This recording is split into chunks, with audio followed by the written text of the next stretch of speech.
Good morning, student. Today's topic is eutrophication causes. I am Dr. Nagin Chishti. Eutrophication is consist of two words, means eu means more and troph means nutrient and the food.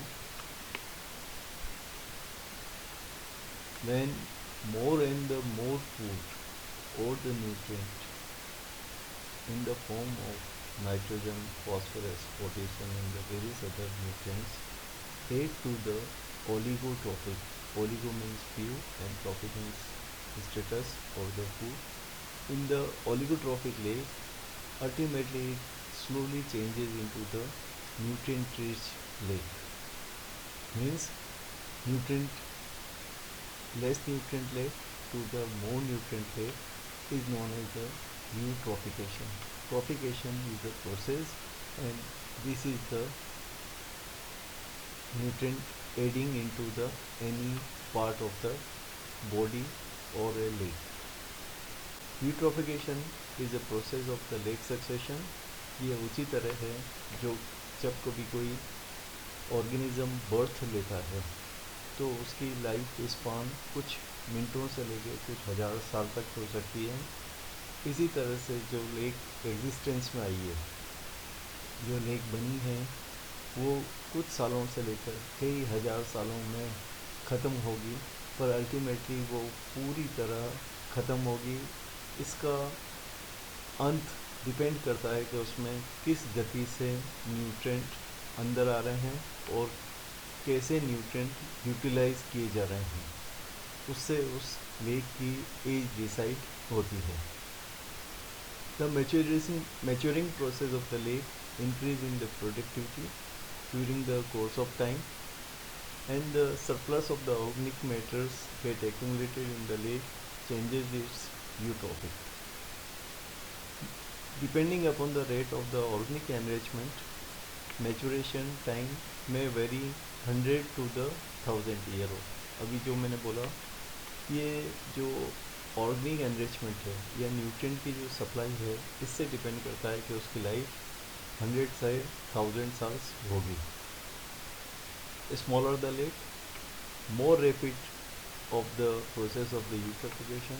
Means if small lake get the large amount of the nutrient, so it will easily and quickly get eutrophicated and easily and in very short of time they will extinct.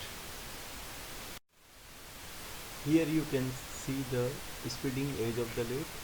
If lake in the natural condition, tens of thousand years in the natural condition, but in the under human influence, its life reduced from 10,000 to 100 of the year. Oligotrophic lake. Oligo means few or nutrient less, clear water and the low productivity, and the very desirable fishes of the large game fish. You can see there is no deposition in the bottom, and there is no suspended particles. As the nutrient increase,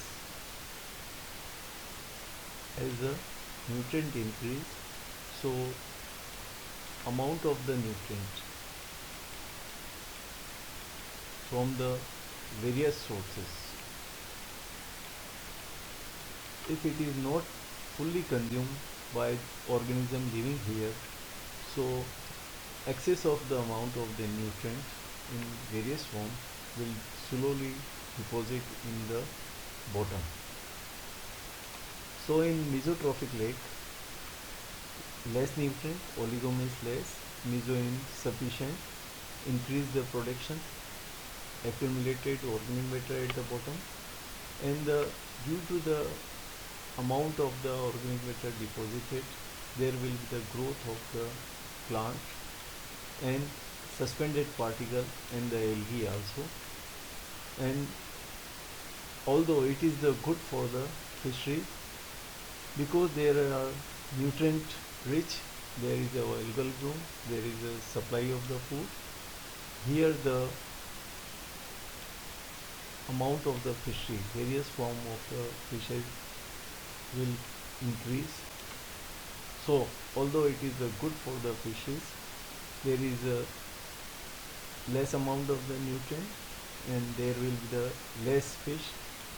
Particular type of game fish will be available, but fishes like the organic matter will not available in the oligotrophic water. And as soon the organic matter increase, it will cover up all the bottom deposits. So eutrophic, nutrient rich, it is the less productive.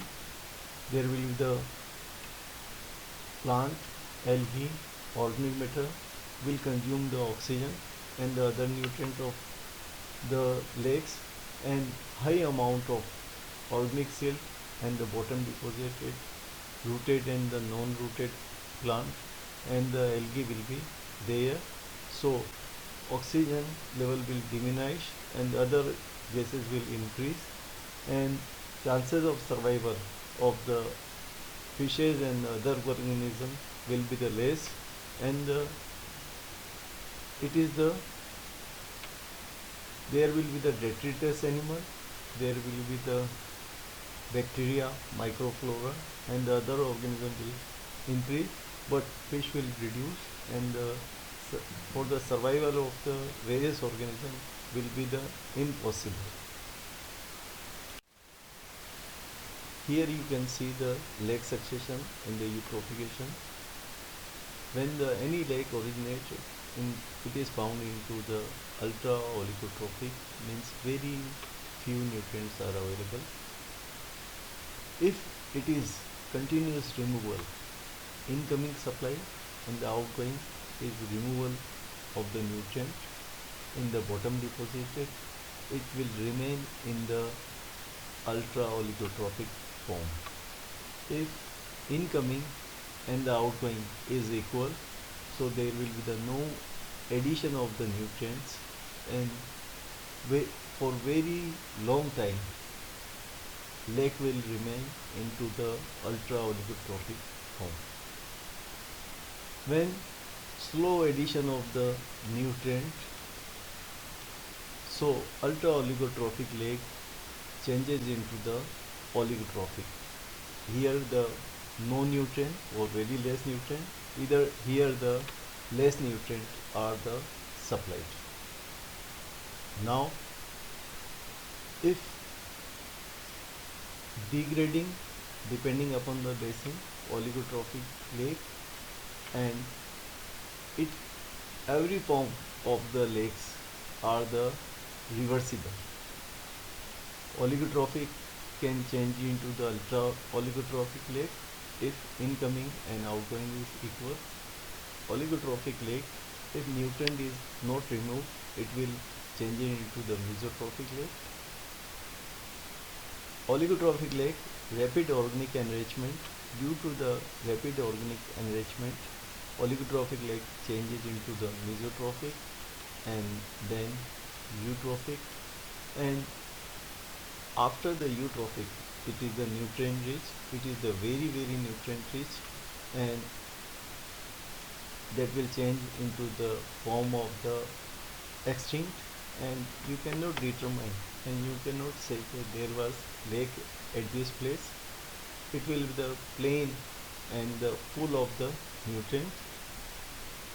If eutrophic lake, there will be the deepening of the basin in the, इसको otherwise कह सकते हैं जब deepening करेंगे तो हम nutrients को वहाँ से निकाल रहे हैं, और जितना न्यूट्रिएंट हम निकालेंगे उतना जल्दी ये मेसोट्रॉफिक या ओलिगोट्रॉफिक में चेंज हो सकती है, और ओलिगोट्रॉफिक लेक जितना जल्दी न्यूट्रिएंट इसके अंदर ऐड होगा उतनी ही जल्दी, कई बार ओलिगोट्रॉफिक लेक बहुत कम टाइम मेसोट्रॉफिक में रहते हुए डायरेक्ट यूट्रॉफिक में चेंज हो जाती है, क्योंकि बहुत ज़्यादा अमाउंट के अंदर न्यूट्रिएंट अगर यहाँ पर ऐड हुआ, it will change into the eutrophic lake.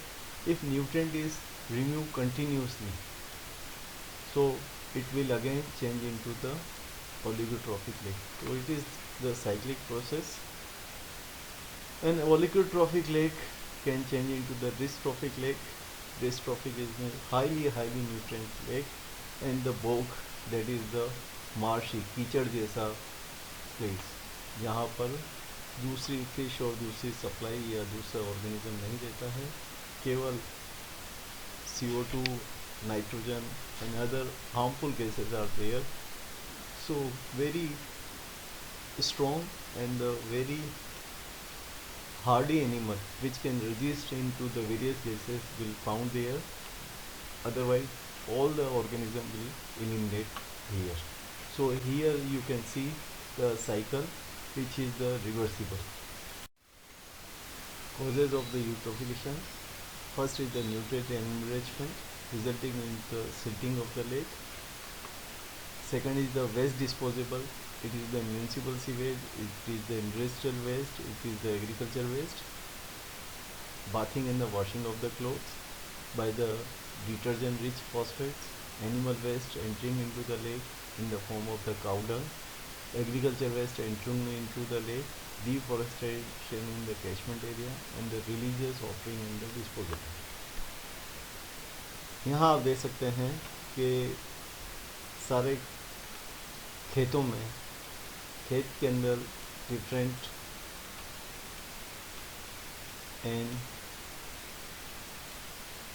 P के nitrogen, phosphate and potassium fertiliser डाले जाते हैं फसल्स के लिए, डिफरेंट हॉर्टिकल्चर प्रोसेस के लिए। इन फसलों में ये प्रोसेस, ये तीनों न्यूट्रिएंट ले ली जाते हैं, पर एक्सिस न्यूट्रिएंट जो फर्टिलाइज़र के रूप में किसानों ने काम में लिया था, वो बारिश के पानी के साथ में रन ऑफ के अंदर, जब बारिश का पानी इन खेतों से मिट्टी को लेता हुआ और इन न्यूट्रिएंट्स को लेता हुआ आता है, तो ये धीरे धीरे जाके पानी के अंदर मिल जाते हैं और इसके कारण बहुत जल्दी से गति होती है डिफरेंट एल्गी की और फाइटोप्लैंक्टन्स की और प्लांट्स की।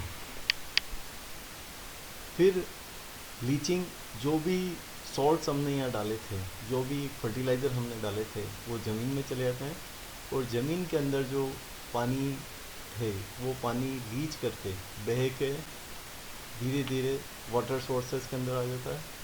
वहाँ आने पर सनलाइट के कारण एल्गीज डेवलप होती है और जब एल्गी डाई खूब एक्सेसिव ग्रोथ हो जाती है एल्गी की, तो धीरे धीरे वो एल्गी भी मरने लगती है। इस एल्गी के मरने के कारण बहुत सारी गैसेस निकलती हैं और स्पेशली CO2 और मीथेन CH4 गैसें निकलेगी। इसके कारण जो वहाँ पानी में रहने वाली फिशेज़ है और दूसरे जो ऑर्गेनिजम्स है वो सफोकेट होंगे और वो मरेंगे। इन सब के मरने के कारण यहाँ पर प्यूट्रिफिकेशन चालू होगा, यहाँ बैक्टीरिया बढ़ेंगे और इसके कारण धीरे धीरे ये लेक डेथ की तरफ बढ़ जाती है और पहले ये दलदली इलाके में चेंज हो जाती है, जिसको बॉग कहते हैं या मार्श कहते हैं, और फिर धीरे धीरे न्यूट्रिएंट अगर बढ़ता गया, सॉइल का अमाउंट बढ़ता गया, तो ये एक्सटिंक्ट हो जाती है। फिर आसपास की इंडस्ट्री उसमें जब कोई अमाउंट का इंडस्ट्रियल वेस्ट डालती है, जिसके कारण भी ये सब प्रोसेस होता है और एग्रीकल्चर वेस्ट हम डिस्कस कर सकते हैं। म्यूनिसिपल सीवेज, जब सीवेज इसके अंदर पानी के अंदर आके मिलता है तो high amount of bacterial load बढ़ जाता है। जैसा उदयपुर में देख सकते हैं, ये टूरिस्ट प्लेस है और आसपास की सारी लेक्स, सारी जो होटल्स हैं, उन्होंने अपना सीवेज सिस्टम पहले पिछोला में डाल रखा था, अब तो काफ़ी कुछ कंट्रोल कर लिया है। इसके कारण, इस म्यूनिसिपल सीवेज के कारण सारा उदयपुर सिटी का जितना भी सीवेज है वो डायरेक्ट लेक में जाता था, जिसके कारण ये सारी कंडीशंस डेवलप होती थी। तो ये municipal sewage, bathing and washing, जितने भी डिटर्जेंट हैं वो excess amount of phosphate include करते हैं पानी के अंदर, जिससे बहुत जल्दी एनरिचमेंट हो जाता है और लेक यूट्रोफिकेशन की तरफ बहुत जल्दी बढ़ जाती है। एनिमल वेस्ट, अगर यहाँ पर जानवर घूमते रहेंगे तो उसके अंदर काउडंग मिलेगा और काउडंग के कारण न्यूट्रिएंट पानी को मिलेगा, जिससे एल्गी डेवलप होगी और यूट्रोफिकेशन प्रोसेस चालू हो जाएगा। डिफॉरेस्टेशन, ये जितने भी पेड़ वाले इलाके हैं ये अगर कट गए तो ये मिट्टी के कटाव को रोकते हैं, और अगर यहाँ पर कोई भी फॉरेस्ट एरिया नहीं है या पेड़ पौधे नहीं हैं तो इसके कारण सीधी सॉइल कटेगी और पानी के अंदर चली जाएगी और ऑर्गेनिक एनरिचमेंट बढ़ जाएगा।